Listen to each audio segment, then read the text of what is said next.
ونعم الوكيل نعم المولى ونعم النصير ما شاء الله ولا حول ولا قوة إلا بالله العلي العظيم. أعوذ بالله من الشيطان اللعين الرجيم.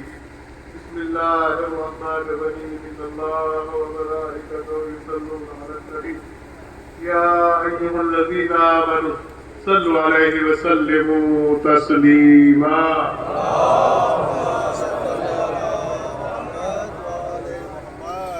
أما بعد فقد قال الله سبحانه تبارك وتعالى في القرآن الكريم وهو أصدق الصادقين وقوله الحق. بسم الله الرحمن الرحيم. كل نفس ذائقة الموت. سلام.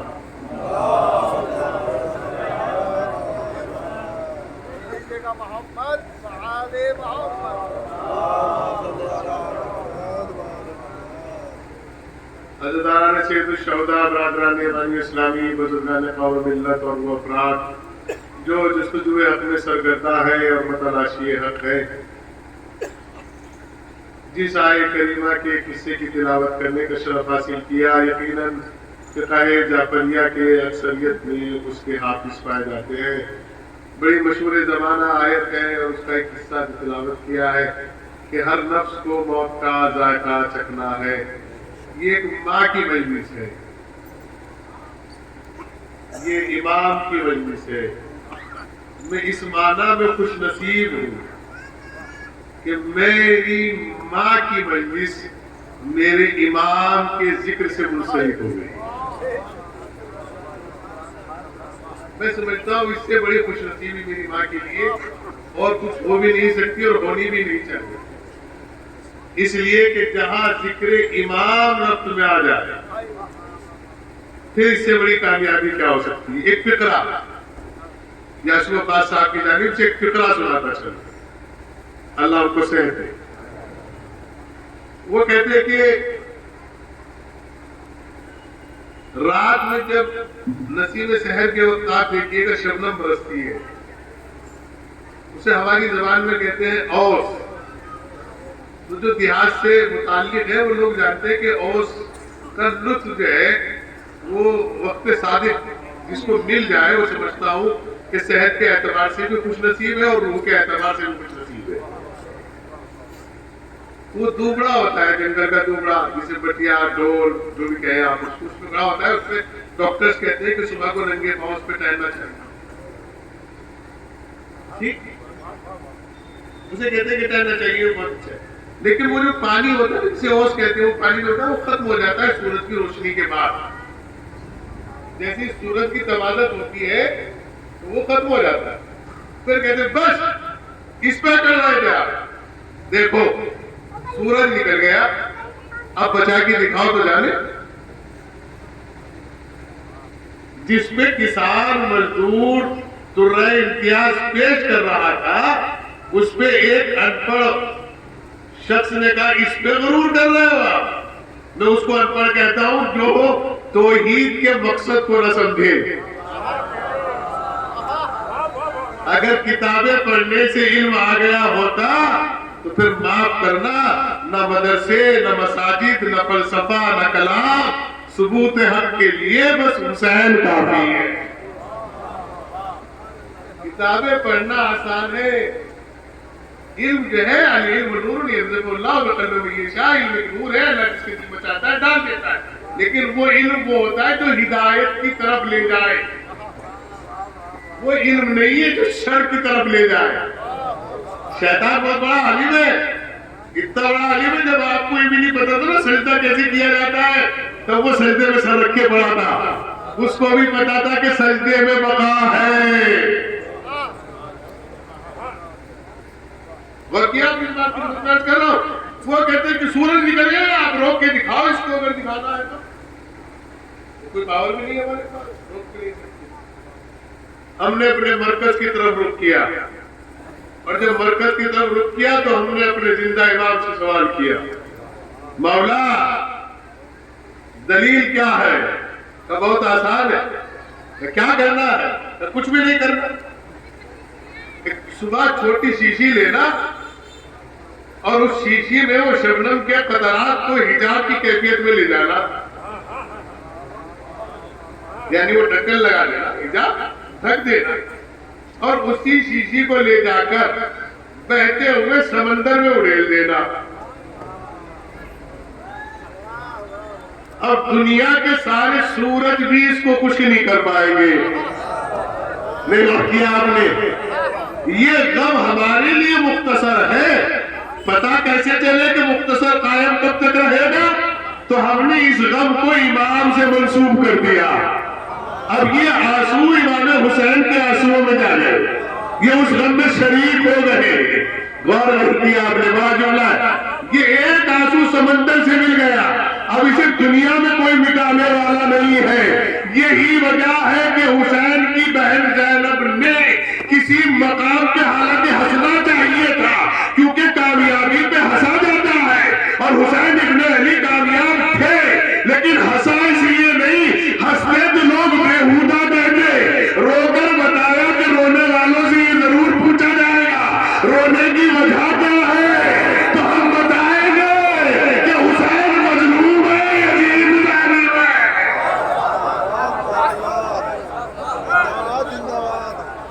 اور انہی آنسوؤں نے آج پوری دنیا میں ثابت کر دیا کہ حق کیا ہے اور باطل کیا ہے۔ تو معاف کرنا، ہم مختصر کے ہی اولاد ہیں۔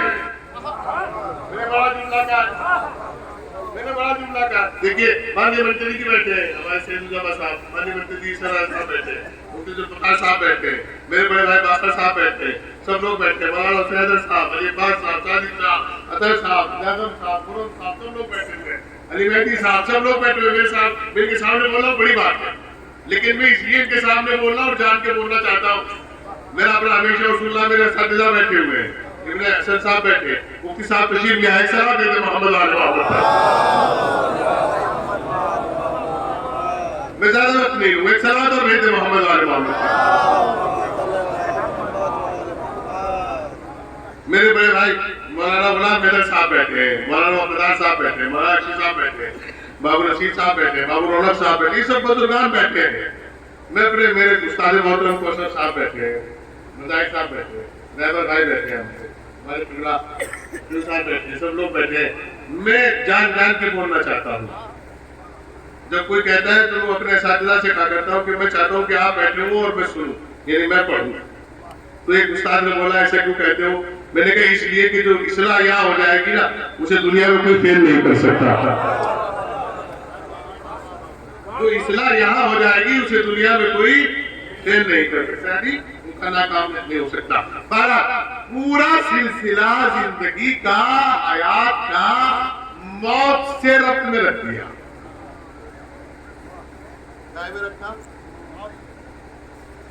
جس کی سمجھ میں موت آ گئی اسے زندہ رہنے کا حق ہے،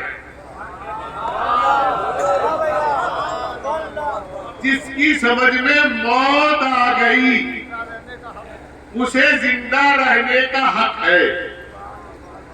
غور کیا آپ نے؟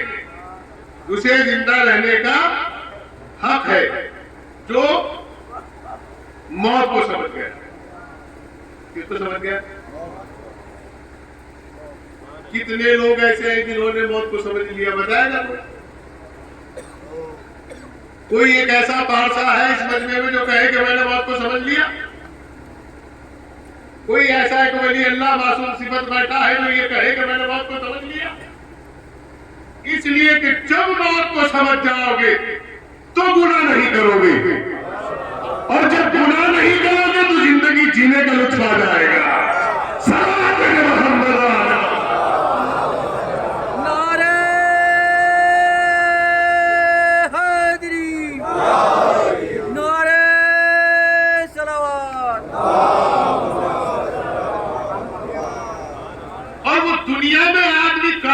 ہو بھی نہیں سکتا جو اپنے ایم کو، اپنے ویژن کو، اپنے مقصد کو، اپنے ہدف کو کلیئر نہ کر لے۔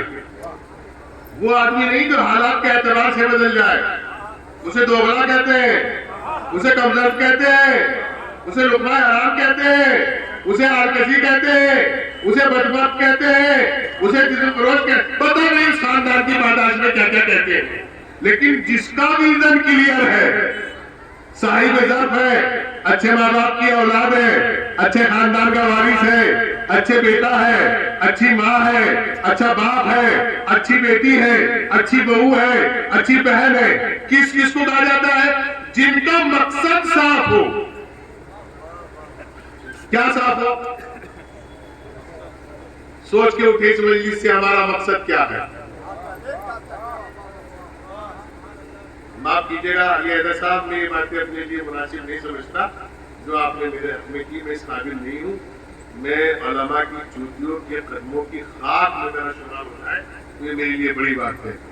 یہ کوئی میرے لیے فخر کی بات نہیں ہے کہ میں لفافے کے لیے یا کھانے کے لیے ذکر حسین کی توجہ نہیں کرتا. ایسا کچھ بھی نہیں ہے.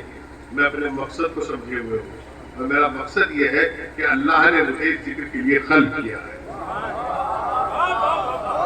اور جب اللہ نے مجھے اس ذکر کے لیے خلق کیا ہے، جب اللہ نے مجھے اس ذکر کے لیے خلق کیا ہے تو پھر ذمہ دار وہ ہے.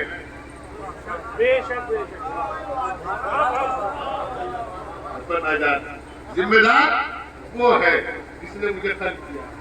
یاد رکھنا، جب اپنے ذہنوں سے دنیا کی خواہشوں کو ختم کر دیں گے تو دنیا آپ کے قدموں پہ سجدہ نہ کرے تو مجھے خوشی اگر نہ ہے. یہ آج جتنے بھی شہر تھے دیکھے بیٹھے، مانیہ منتری جی بیٹھے، شیر الزما صاحب، ان کو تو ہم نے ہمیشہ معمولی کہا کیونکہ ہماری والدہ کو ہمیشہ بہن کہتے تھے نانا مرحوم کی وجہ سے، حکیم بشیر صاحب کی وجہ سے. ہمیشہ ہم اسی طرح وہ ہمیں عزت دیتے ہیں، محبت کرتے ہیں، پیار کرتے ہیں. ہمیشہ اسی طرح اس رشتے کو نبھاتے ہیں. اللہ ان کا سایہ رکھتے ہیں ہمارے سنتے. یہ سب لوگ جو بیٹھے ہیں نا، یہ دولت کی وجہ سے نہیں ہے. اگر میں ان کے سامنے تولا جاؤں خدا کی قسم تو ان کی ترازو کے گردے کے برابر بھی نہیں کروں گا. ان کی جو ترازو ہے نا دولت کی، اس کا جو گرد ہوگا نا شاید اس کی برابر بھی نہ ہوگا. یہ معلوم ہے کس لیے بیٹھے؟ یہ میں اپنے بھائیوں کو بتا رہا ہوں، اپنے علماء برادران، میرے بھائی مولانا نذیر احسن صاحب، سلمان صاحب، درگاہ عالیہ بغرا کے اراکین، یہ سب لوگ بیٹھے ہوئے ہیں. میں ان کو بتانا چاہتا ہوں یہ بات، جس عمل میں خلوص ہوگا میں قسم کھا سکتا ہوں اس میں آپ کی کوئی عزت نہیں چھین سکتا.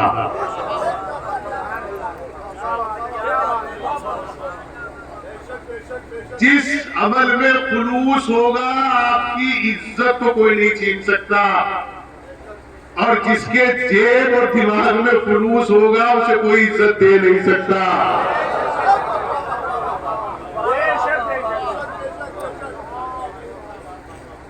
میں نے بہت بڑا جملہ کہا آج کی تاریخ کی نسبت سے، جن کے ذہن جہاں تک تھے وہاں تک پہنچ چکے ہیں. میں پھر کہہ رہا ہوں، خلوص کا مقام اپنا ہے، خلوص کا مقام اپنا ہے. زندگی جینے کا شوق رکھتے ہو تو موت کو سمجھنا شرط ہے، اور جب موت سمجھ میں آ جائے گی تو خوف نہیں ہوگا، اور جب خوف نہیں ہو گیا تو عزت کہیں نہیں جانے والی. کہو مولانا کیسے کہہ رہے ہو یہ بات اتنی ذمہ داری سے؟ ارے بھائی ذمہ داری سے کہہ رہا ہوں بھائی، اپنے وطن میں نہیں دنیا کے ہر شہر میں جا کے کہہ سکتا ہوں. اور کہتا ہوں اگر تمہارے ذہنوں میں موت کا خوف ہے تو صرف گناہوں کی وجہ سے ہے. ہم سب وہی آدمی پیے گا جس نے روسٹڈ زیادہ کھا لیا ہوگا.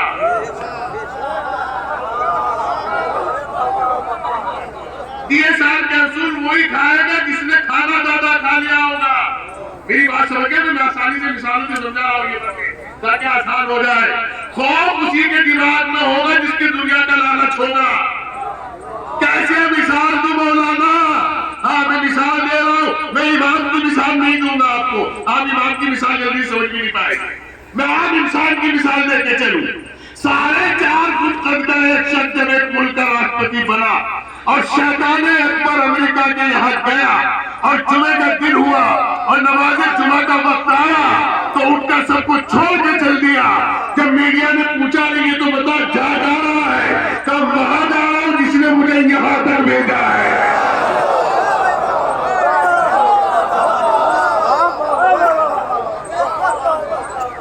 وہاں جا رہا ہوں جس نے مجھے یہاں تک بھیجا ہے. کا ڈر نہیں لگتا،